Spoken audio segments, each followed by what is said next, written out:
বলুন কাকে চাই? আপনি কে? আপনি আমার বাসায় এসে জানতে চাচ্ছেন আমি কে? এই আপনি কে? কাকে চাই? তাড়াতাড়ি বলেন, না হলে কিন্তু আমি 999 কল করব। এত নাম্বার থাকতে 999 ফোন কেন? কেন না? সেটা না হয় কল দেওয়ার পরে বুঝতে পারবেন যখন পুলিশ এসে আপনার কোমরে দড়ি বেঁধে নিয়ে যাবে তখন। আপনাকে এত পরিশ্রম করতে হবে না।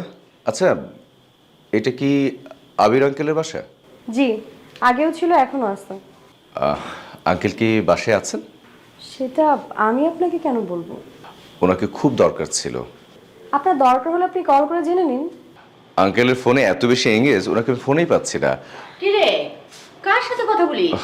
মা আমি চিনি না, উনি বাবার খোঁজ করতে আসছে। আসসালামু আলাইকুম আন্টি। ওয়ালাইকুম আসসালাম। কে তুমি? আমি আঙ্কেলের সঙ্গে একই অফিসে জব করি। আমার সাইম। আঙ্কেলের সাথে চাকরি করা ভালো কথা, কিন্তু এটা কি অফিস? আন্টি, আমি আসলে আঙ্কেলের কাছেই এসেছি। আঙ্কেল কি বাসায় আছেন?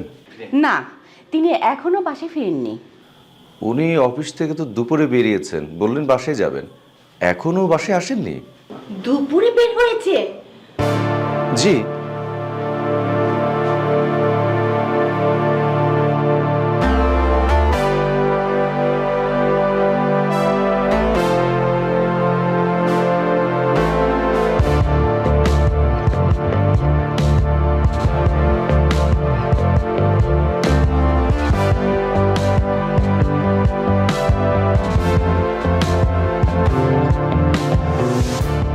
ওহো, কি যন্ত্রণা শুরু করে দিলে!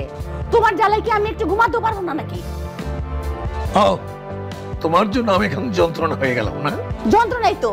সারা দিনের বেলায় কি থাকো, ফুরফুরে মেজাজে থাকো, আর রাত হলে কার জন্য তো কুরকুরাও। আমার চিন্তা চেতনায় তুমি ছাড়া আর কেউ নাই।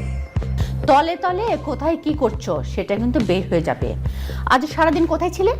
কেন, অফিসে? অফিস থেকে বের হয়ে কোথায় গেছো? আসলে তো বাসায় রাতে। আমার পিছনে তাহলে গোয়েন্দা ফিট করেছো? গোয়েন্দা আমি ফিট করিনি, গোয়েন্দা নিজেই ফিট হয়ে গেছে। ও, তাহলে ওই ছেলেকে দিয়ে সব কাজকর্ম করাও, তাই তো? কোন ছেলে? কিসের ছেলে? কার ছেলে কথা বলছো? কেন? সাইম নামে একটা ছেলে তোমার অফিস থেকে এসেছিল, বলল তোমাকে খুঁজে পাচ্ছে না। সাম কেন আসবে? কেন বাসায় আসবে সেইটা তো আমারও প্রশ্ন।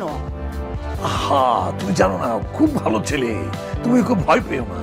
ভয় পাওয়ার দিন শেষ, বুঝছো?